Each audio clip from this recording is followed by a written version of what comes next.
আসসালামু আলাইকুম সুপ্রিয় শিক্ষার্থীবৃন্দ, প্রথম থেকে দশম শ্রেণীর সকল পড়ালেখা এখানে উইথ আমার ইউটিউব চ্যানেলে প্রত্যেককে স্বাগতম।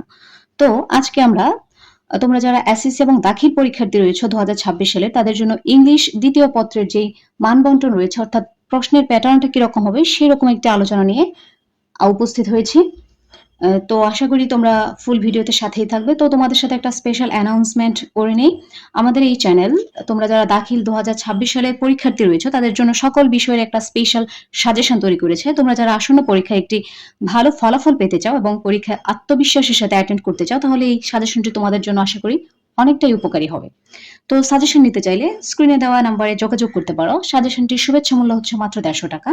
তো চলো মূল ভিডিওতে প্রবেশ করি। ডিয়ার স্টুডেন্টস, তো চলো তোমাদের ইংলিশ সেকেন্ড পেপারের যে প্রশ্নের প্যাটার্নটা বা সিলেবাসটা কিরকম হবে সেটা নিয়ে একটু বিস্তারিত আলোচনা করি। আমরা সবাই জানি কি এসএসসি বা দাখিলে ইংলিশ সেকেন্ড পেপারে কিন্তু দুইটা পার্ট থাকে, একটি হচ্ছে গ্রামার পার্ট এবং আরেকটি হচ্ছে কম্পোজিশন বা রাইটিং পার্ট। গ্রামার পার্টের নম্বর হচ্ছে কি 60 নম্বর, 60 মার্কস, এবং রাইটিং পার্টে হচ্ছে 40 মার্কস। ওকে, রাইটিং পার্টে হচ্ছে 40 মার্কস।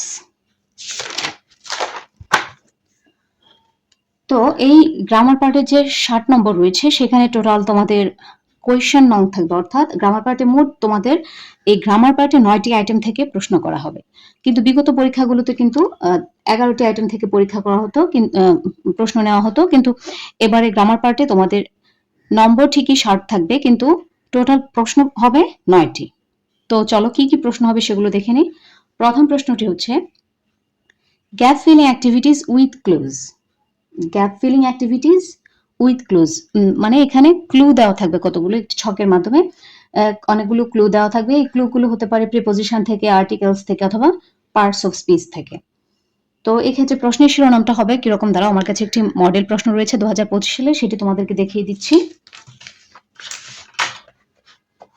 খেয়াল করো। এটা দাখিল পরীক্ষার্থীদের জন্য। কমপ্লিট দ্য ফলোয়িং টেক্সট, এটা হচ্ছে, খেয়াল করো,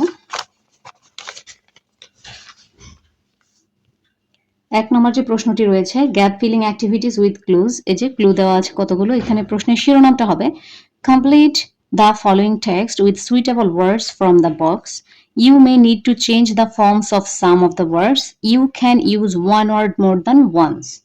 অর্থাৎ এখানে বলা হয়েছে এই প্রশ্নে তোমাদের এরকম একটি অনুচ্ছেদ দেওয়া থাকবে, এই অনুচ্ছেদে 10টি শূন্যস্থান দেওয়া থাকবে। অনুচ্ছেদে কি 10টি শূন্যস্থান দেওয়া থাকবে, প্রতিটি শূন্যস্থানের জন্য বিগত পরীক্ষাগুলোতে কিন্তু ছিল হাফ করে নম্বর, 10টির জন্য 5। কিন্তু আগামী পরীক্ষা অর্থাৎ আসন্ন যে 26 সালের পরীক্ষা রয়েছে তোমাদের দাখিল বা এসএসসি পরীক্ষা, সেখানে তোমাদের প্রত্যেকটি প্রশ্নের জন্য 1 করে নম্বর হবে, অর্থাৎ প্রত্যেকটা গ্যাপের জন্য তোমরা 1 নম্বর করে পাবে। তো এখানে তোমাদের টোটাল মার্কস থাকবে 10 নম্বর, যা গত পরীক্ষায় ছিল 5 নম্বর, অর্থাৎ হাফ করে ছিল 10টাতে 5 নম্বর, এখন 1 করে 10টাতে 10 নম্বর। সো তোমরা বুঝতেই পারছো যে তোমাদের গ্রামারের 1 নম্বর অংশটা কতটা ইম্পর্টেন্ট। আর বলে রাখি, তোমরা যারা ভালো একটা ফলাফল পেতে চাও, পরীক্ষায় A+ অর্জন করতে চাও, তাদের কিন্তু গ্রামার পার্টে যে 60 মার্কস রয়েছে সেখান থেকে কিন্তু মিনিমাম 50 মার্কস তোমাদেরকে ক্যারি করতে হবে। কেননা গ্রামারে যদি তুমি 50 পেয়ে যাও তাহলে খুব ইজিলি তোমরা কম্পোজিশন পার্টে 40 থেকে যদি 30 পেয়ে যাও তাহলে কিন্তু তোমাদের 80 মার্কসটা এসে যায়। ঠিক আছে, তো আমি আশা করবো তোমরা এই 1 নম্বর পার্টটা খুবই গুরুত্বের সাথে দেখবে, কেননা এটা থেকে কিন্তু তোমাদের একটা খুব ভালো নম্বর আসবে। আগে ছিল এখানে 5 নম্বর, এখন হচ্ছে এখানে 10 নম্বর। তোমাদেরকে আবারও প্রশ্নটা দেখাচ্ছি, এখানে একটি প্যাসেজ থাকবে এবং কয়েকটি অপশন থাকবে, 10টা অপশন থাকবে। তোমাদের কি হবে, 10টি যে শূন্যস্থান দেওয়া থাকবে প্রতিটি শূন্যস্থানের জন্য এবার 1 নম্বর করে বরাদ্দ থাকবে। শূন্যস্থানগুলো কি হবে, অনুচ্ছেদের উপর দেওয়া ওয়ার্ড লিস্ট বা এই যে শব্দ তালিকাগুলো আছে সেখান থেকে সঠিক প্রিপোজিশন, আর্টিকেল ও পার্টস অফ স্পিচ দিয়ে পূরণ করতে হবে। এই শব্দ তালিকা এমনও হতে পারে, দেখা যেতে পারে যে অতিরিক্ত কিছু শব্দ দেওয়া রয়েছে, তো অতিরিক্ত শব্দ দেওয়া থাকতেই পারে। তবে খেয়াল রাখবে একটি ওয়ার্ডকে কিন্তু প্রয়োজনের চেয়ে বেশি মানে একের অধিকবার তোমরা ব্যবহার করবে না। ঠিক আছে, এবার খেয়াল করো। 2 নম্বর হচ্ছে সাবস্টিটিউশন টেবল। সাবস্টিটিউশন টেবল বিগত পরীক্ষায় কিন্তু 2 নম্বরে তোমাদের ছিল gap filling activities without clues, কিন্তু এবার শর্ট সিলেবাসে তোমাদের 2 নম্বর প্রশ্নটা হবে সাবস্টিটিউশন টেবল নিয়ে, যেটা 2025 সাল পর্যন্ত 3 নম্বরে ছিল। তোমাদেরকে একটি নমুনা প্রশ্ন অবশ্যই দেখাবো। সেখানে খেয়াল করো, তোমাদের প্রশ্নটা এরকম হবে। এখানে কিন্তু তোমাদের নম্বর হচ্ছে আবার 5। খেয়াল করো, এখানে প্রশ্নটা হচ্ছে কি সাবস্টিটিউশন টেবল 1 into 5 অর্থাৎ 5 নম্বর। 5 লাইনের জন্য তোমাদের 5 নম্বর বরাদ্দ থাকবে, যা আগেও ছিল। এখানে প্রশ্নটা হবে এরকম, make 5 meaningful sentences using parts of sentence from each column of the table below. আবার আমি পড়ছি, খেয়াল করো, মেক 5 মিনিংফুল সেন্টেন্সেস, তৈরি করো 5টা অর্থবোধক বাক্য using parts of sentences from each column. এই যে এখানে প্রত্যেকটা কলাম রয়েছে, 3টা কলাম দেখতে পাচ্ছি। প্রত্যেকটা কলাম থেকে প্রত্যেকটা কলামের যে অংশগুলো রয়েছে সেখান থেকে প্রতিটার জন্য সাবজেক্ট, ভার্ব, অবজেক্ট বা এক্সটেনশন অনুযায়ী তোমরা 5টা বাক্য নিবে প্রত্যেকটা কলাম থেকে, যেগুলো নিচে দেওয়া আছে টেবিল বিলো। এখানে এই প্রশ্নটাই বলেছে যে তোমরা 5টা অর্থবোধক বাক্য তৈরি করো, যেখানে নিচে যে কলামটা টেবিলটা দেওয়া আছে প্রত্যেকটা কলাম থেকে শব্দ নিয়ে তোমরা 5টা অর্থবোধক বাক্য তৈরি করো। এই ক্ষেত্রে ঘটনাটা হচ্ছে কি জানো, যে কোনো একটা টপিক বা বিষয়ের উপর 5টা তোমাদের এখানে বিষয়ের উপর 5টা বাক্য 3টা কলামে উপস্থাপন করা হবে। প্রথম কলামে কিন্তু আমরা জানি একটা সেন্টেন্সের প্যাটার্ন হয় সাবজেক্ট, ভার্ব, অবজেক্ট বা এক্সটেনশন, এই সিস্টেমে। সো তোমাদের প্রথম কলামে থাকবে একটি সাবজেক্ট অথবা একটি নাউন ফ্রেজ, দ্বিতীয় কলামে থাকবে ভার্ব এবং তৃতীয় কলামে থাকবে অবজেক্ট অথবা এক্সটেনশন অর্থাৎ বাড়তি অংশ যেটা। তো তোমরা কিন্তু সাবজেক্ট, ভার্ব, অবজেক্ট বা এক্সটেনশন এই অনুসারে তোমরা অর্থবোধক 5টা বাক্য তৈরি করবে, কারণ এখানে কিন্তু এলোমেলো ভাবে বাক্যগুলো দেওয়া আছে। এজন্য তোমাদের নম্বর থাকবে 5। এজন্য তোমাদের নম্বর কি থাকবে? 5। ওকে স্টুডেন্টস, তো দেখি 3 নম্বরে কি রয়েছে। 3 নম্বরে হচ্ছে রাইট ফর্ম অফ ভার্বস অর্থাৎ ভার্বের সঠিক রূপ। ভার্বের সঠিক রূপ হচ্ছে 3 নম্বরে। এখানে প্রত্যেকটা 10টা শূন্যস্থান থাকবে। 10টা শূন্যস্থানের জন্য তোমাদের নম্বর থাকবে 10 নম্বর। তো চলো দেখি পূর্ববর্তী পরীক্ষাগুলোতে রাইট ফর্ম অফ ভার্বস কত নম্বরে আসতো। এখানে আমরা দেখতে পাচ্ছি 3 নম্বরে। রাইট ফর্ম অফ ভার্বস 3 নম্বরে আসবে। আগের পরীক্ষায় কিরকম ছিল প্রশ্নটা খেয়াল করো, 4 নম্বরে ছিল। দেওয়া আছে কমপ্লিট দ্য ফলোইং টেক্সট, পূর্ণ করো এই নিচের যে অনুচ্ছেদটি with right forms of the verbs given in the box. এই যে বক্সে, এই ছকে যেই ভার্বগুলো দেওয়া আছে সেই ভার্বগুলো থেকে ভার্বের সঠিক রূপ নিয়ে তোমরা এই যে অনুচ্ছেদটি রয়েছে, অ্যাসেটি রয়েছে বা টেক্সটটা রয়েছে সেটা পূরণ করো। If needed you can use one word more than once. যদি প্রয়োজন হয়, তোমার যদি প্যাসেজটা পড়ে মনে হয় যে একটা ওয়ার্ড একের অধিকবার ব্যবহার করা দরকার, তো তুমি কিন্তু ব্যবহার করতে পারবে। ইফ নিডেড, যদি প্রয়োজন হয়, ইউ ক্যান ইউজ, তুমি ব্যবহার করতে পারবে ওয়ান ওয়ার্ড, একটা শব্দ, মোর দ্যান ওয়ান্স, একের অধিকবার, বা অর্থাৎ একের অধিকবার তুমি কিন্তু একটা সেন্টেন্স, একটা ওয়ার্ড ব্যবহার করতে পারবে। তো তোমাদের কি করতে হবে, এখানে যে ওয়ার্ডগুলো এগুলো মূলত রুট ওয়ার্ড থাকবে। এই রুট ওয়ার্ডগুলো তোমরা যদি সঠিক রূপ বসাতে চাও টেন্স, নাম্বার এবং পার্সন অনুযায়ী, টেন্স, আমি আবারও বলছি, টেন্স, নাম্বার এবং পার্সন অনুযায়ী সঠিক ভার্বের রূপটা বসাবে। প্রয়োজনে ভার্বের নেগেটিভ রূপও তুমি ব্যবহার করতে পারবে। নো অর নট যদি বসে, ডোন্ট, ডাজন্ট এরকম যদি ব্যবহার করতে হয়, ডিডন্ট, তাও তুমি ব্যবহার করতে পারবে। এই জন্য নম্বর থাকবে তোমাদের 5 নম্বর। এখানে আগেও ছিল 5, সরি, এখানে আগে ছিল 5 নম্বর, কিন্তু আগামী পরীক্ষায় তোমাদের নম্বর হবে 10। সো রাইট ফর্মস অফ ভার্বসও কিন্তু তোমাদের জন্য খুবই ইম্পর্টেন্ট, যেখানে আগে ছিল 5 নম্বর, এখানে এখন হচ্ছে 10 নম্বর। ওকে, দেন 4 নম্বর খেয়াল করো, চেঞ্জিং সেন্টেন্সেস। খেয়াল করো, চেঞ্জিং সেন্টেন্সেসে তোমাদের নম্বর হচ্ছে 1 into 10 অর্থাৎ 10 নম্বর। তো তোমরা দেখো বিগত পরীক্ষায় এই চেঞ্জিং সেন্টেন্সেস কিরকম ভাবে এসেছিল। এই যে খেয়াল করো, বিগত পরীক্ষায় চেঞ্জিং সেন্টেন্সেস ছিল 6 নম্বরে। আমি দেখাচ্ছি, একটু ওয়েট করো।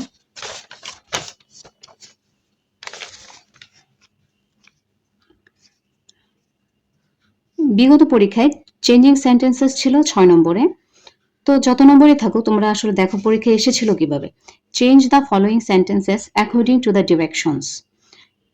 চেঞ্জ দ্য ফলোইং সেন্টেন্সেস, নিচের বাক্যগুলো পরিবর্তন করো অ্যাকর্ডিং অনুসারে, টু দ্য ডিরেকশনস নির্দেশ অনুসারে।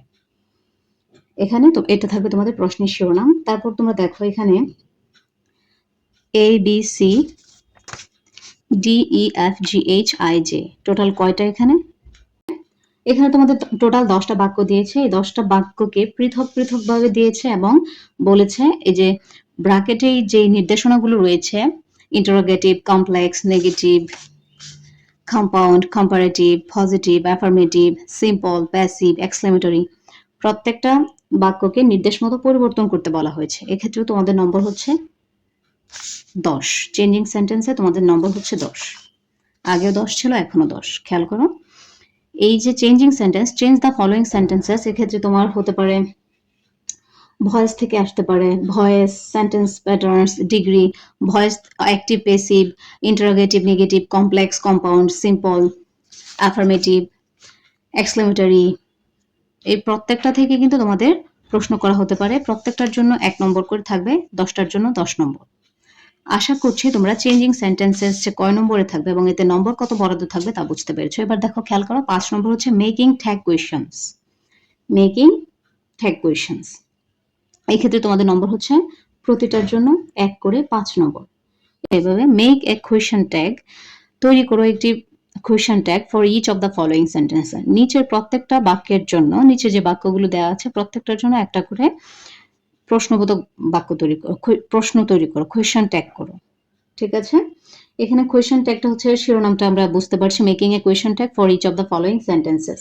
এক্ষেত্রে একটা নির্দিষ্ট বিষয়ের উপর অথবা আলাদাভাবে 5টি বাক্য দেওয়া থাকবে। আমি আবারও বলছি, খেয়াল করো, এক্ষেত্রে হতে পারে একটি নির্দিষ্ট বিষয়ের উপর 5টি বাক্য, অথবা আলাদা আলাদা বিষয়ের উপর 5টি বাক্য দেওয়া থাকবে। প্রতিটি বাক্যকে তার ভাব অনুযায়ী ট্যাগ কোয়েশ্চেন যোগ করে পূর্ণাঙ্গ আকারে লিখতে হবে। আমি আবার বলছি, প্রত্যেকটা বাক্য একটা বিষয়ে থাকতে পারে, একটা যে কোনো একটা নির্দিষ্ট টপিকের উপর ভিত্তি করে দিতে পারে, বা আলাদা আলাদা ভাবেও দিতে পারে, এবং প্রত্যেকটা বাক্যের উপযোগী যে তোমার কোয়েশ্চেন ট্যাগটা রয়েছে,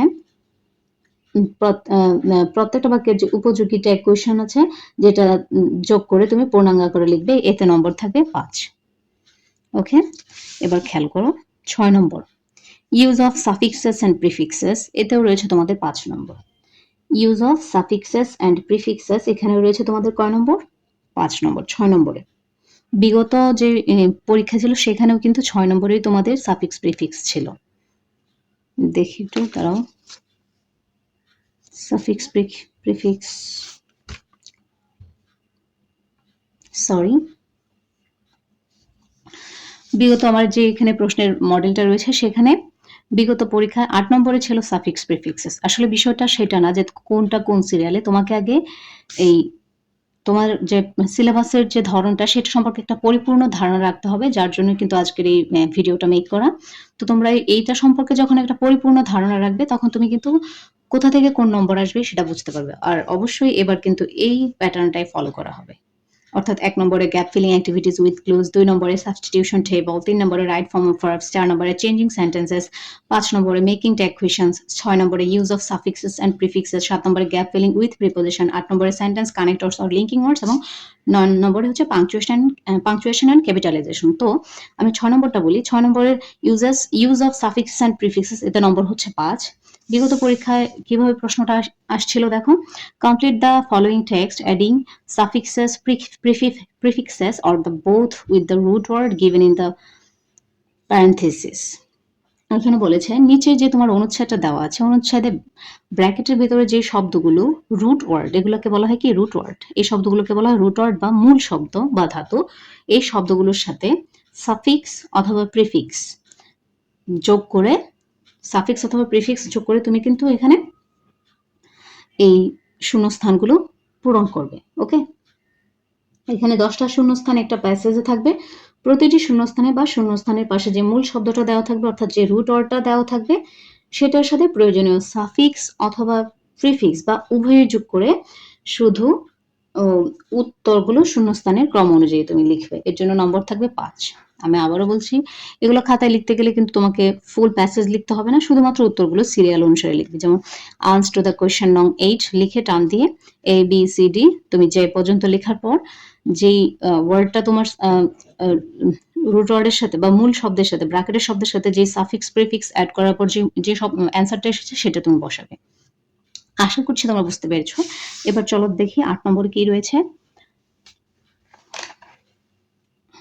8 নম্বর হচ্ছে, sorry 7 number, gap filling with preposition. এখানে নম্বর হচ্ছে 5। এবারের পরীক্ষায় কিন্তু তোমাদেরকে ন্যারেশন থেকে কোনো প্রশ্ন করা হবে না। ন্যারেশনের পরিবর্তে তোমরা ধরতে পারো যে গ্যাপ ফিলিং উইথ প্রিপোজিশন। কোনো ছক দেওয়া থাকবে না, এক্সাম্পল দেওয়া থাকবে না। তোমরা মানে কোনো অপশন দেওয়া থাকবে না ছক আকারে, যেটা ছিল gap filling activities with clue, যেটাতে ক্লু বা সংকেত দেওয়া ছিল বা অপশন দেওয়া ছিল, সে অনুসারে তোমরা 10 নম্বর পাবে। কিন্তু গ্যাপ ফিলিং উইথ প্রিপোজিশন, শুধুমাত্র প্রিপোজিশন থেকে 5টা নম্বর আসবে। এই ন্যারেশন থেকে এবার আর কোনো প্রশ্ন করা হবে না। এই প্রিপোজিশন থেকে 5টার জন্য 5 নম্বর পাবে। এক্ষেত্রে তোমাদের কিন্তু কোনো অপশন বা শব্দের তালিকা দেওয়া থাকবে না।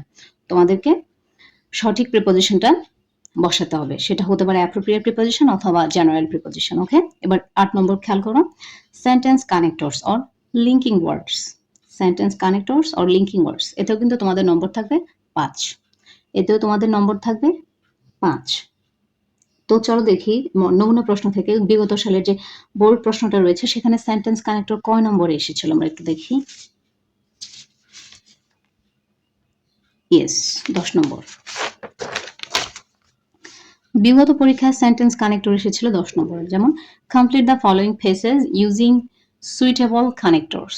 খেয়াল করো, কমপ্লিট দ্য ফলোইং প্যাসেজ, নিচের অনুচ্ছেদটি সম্পূর্ণ করো ইউজিং, ব্যবহার করে সুইটেবল কানেক্টরস, উপযুক্ত লিঙ্কার্স বা কানেক্টরস। এই প্রশ্নে একটি অনুচ্ছেদে 5টি শূন্যস্থান থাকবে। এই প্রশ্নটাতে কি হবে, একটি প্যারাগ্রাফে, যেটাকে আমরা ইংলিশে বলি প্যারাগ্রাফ এবং বাংলায় হচ্ছে অনুচ্ছেদ, একটি অনুচ্ছেদে কি থাকবে, 5টি শূন্য স্থান থাকবে। শূন্য স্থানের উপযোগী সেন্টেন্স কানেক্টরটি তুমি লিখে শূন্যস্থানটা পূরণ করবে।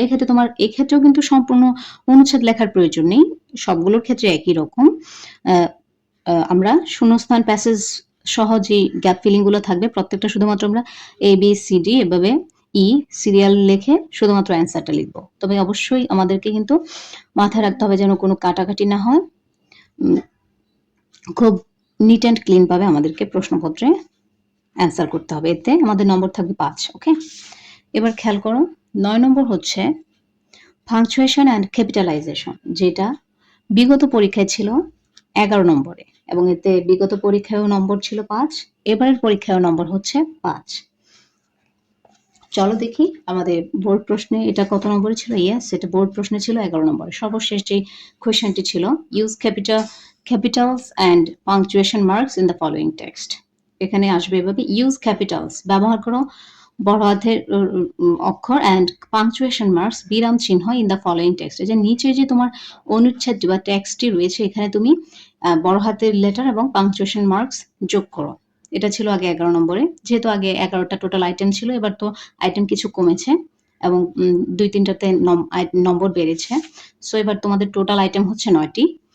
সর্বশেষ গ্রামারের যে আইটেমটি হচ্ছে সেটা হচ্ছে পাংচুয়েশন অ্যান্ড ক্যাপিটালাইজেশন। এক্ষেত্রে এই প্রশ্নে একটি অনুচ্ছেদে, সেটা ডায়ালগ সিস্টেম হতে পারে বা একটি প্যাসেজ আকারেও হতে পারে, পাংচুয়েশন মার্ক বা বিরাম চিহ্নের ব্যবহারগত কিছু ভুল দেওয়া থাকবে এবং পাংচুয়েশন ক্যাপিটালাইজেশনও তোমার করতে হবে। কোনো দেখা যাবে কোনো ওয়ার্ডে ক্যাপিটাল লেটার ইউজ করা নেই, তোমাকে ক্যাপিটাল লেটার ইউজ করতে হবে, যেটা ক্যাপিটালাইজেশন বলা হয়েছে। পাংচুয়েশন অর্থাৎ বিরাম চিহ্ন, ব্যবহারগত কিছু ভুল দেওয়া থাকবে, তোমাকে শুদ্ধ করে লিখতে হবে। এই ভুলগুলোতে প্রয়োজন অনুসারে সঠিক বিরাম চিহ্ন বসিয়ে এবং সঠিক ক্যাপিটাল লেটার বসিয়ে তোমাকে সম্পূর্ণ অনুচ্ছেদটি বা ডায়ালগটি পূরণ করতে হবে। আর এক্ষেত্রে তোমার নম্বর থাকবে 5। এক্ষেত্রে তোমার নম্বর থাকবে 5। তো আশা করছি তোমরা পুরা গ্রামার পার্টে যে 60 নম্বর রয়েছে, 60 নম্বরের যে মার্কস ডিস্ট্রিবিউশন রয়েছে অর্থাৎ মান বন্টন, নম্বরের বিভাজনটা তোমরা বুঝতে পেরেছো। আমি এক পলকে আবার সবগুলো বলছি, তোমরা খেয়াল করো।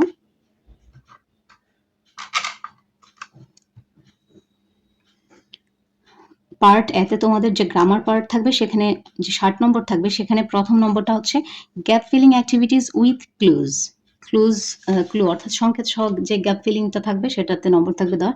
2 নম্বরে থাকবে সাবস্টিটিউশন টেবল, এখানে 5 নম্বর থাকবে। 3 নম্বরে রাইট ফর্ম অফ ভার্বস, ভার্বের সঠিক রূপ বসাতে হবে, সেখানে নম্বর থাকবে 10। 4 নম্বরে চেঞ্জিং সেন্টেন্সেস, কি অনুসারে ভয়েস, ডিগ্রি, সেন্টেন্স স্ট্রাকচার অনুসারে তোমাদেরকে এখানে চেঞ্জিং সেন্টেন্সগুলো পূর্ণ করতে হবে। মেকিং ট্যাগ কোয়েশনস, এটা 5 নম্বরে। 6 নম্বরে use of suffix and prefixes. 7 নম্বরে গ্যাপ ফিলিং উইথ প্রিপোজিশন। 8 নম্বরে হচ্ছে সেন্টেন্স কানেক্টরস অথবা লিঙ্কিং ওয়ার্ডস এবং 9 নম্বরে হচ্ছে পাংচুয়েশন অ্যান্ড ক্যাপিটালাইজেশন। আশা করি তোমরা পার্ট এ অর্থাৎ গ্রামার পার্টের যে মানবন্টনটা রয়েছে, কিভাবে তোমাদের নম্বরটা আসবে এবং কোন সিরিয়ালে কোন প্রশ্নটা করা হবে সেটা তোমরা বুঝতে পেরেছো। এবার চলো আমরা পার্ট বি, যেটাকে আমরা কম্পোজিশন পার্ট বা রাইটিং পার্ট বলি, সেটাতে আমরা দেখি কি আছে। ওকে ডিয়ার লার্নার্স, খেয়াল করো, পার্ট বি তে রাইটিং বা কম্পোজিশন পার্টে তোমাদের ফুল মার্কস হচ্ছে 40, গ্রামারে হচ্ছে 60, রাইটিং এ হচ্ছে 40, এই দুইটা মিলে কিন্তু তোমাদের 100 মার্কস, ঠিক আছে। যদিও তোমাদের গ্রামার পার্টে কিন্তু আগে ছিল 11টা আইটেম, এবার হবে 9টি আইটেম, এবং গত পরীক্ষা পর্যন্ত গ্রামার পার্টে তোমাদের 2025 সালের পরীক্ষায় গ্রামার পার্টে ছিল 11টি আইটেম, এবার হবে 9টি আইটেম থেকে, এবং রাইটিং বা কম্পোজিশন পার্টে গতবার ছিল টোটাল 4টি আইটেম, এবার থাকবে 3টি আইটেম, বাট 3টি আইটেমে কিন্তু নম্বর ঠিকই 40 থাকবে। মানে তোমার প্রশ্ন একটা কমেছে কিন্তু নম্বর ঠিকই আগের মতোই আছে। আগে কম্পোজিশনে তোমাদের টোটাল নম্বর ছিল 12, এবার হবে 20 অর্থাৎ 20 নম্বর। প্যারাগ্রাফ রাইটিং এ আগে নম্বর ছিল কত 8, না না না, আগে ছিল কত নম্বর তোমাদের 10 নম্বর ছিল মেবি। হ্যাঁ, আমি মডেল প্রশ্নটি একটু দেখি, খেয়াল করো। এই যে দেখো পার্ট বি কম্পোজিশন পার্টে আগে তোমাদের এখানে একটি সিভি ছিল 12 নম্বরে, 13 নম্বরে ছিল ডিবেটিং একটি অ্যাপ্লিকেশন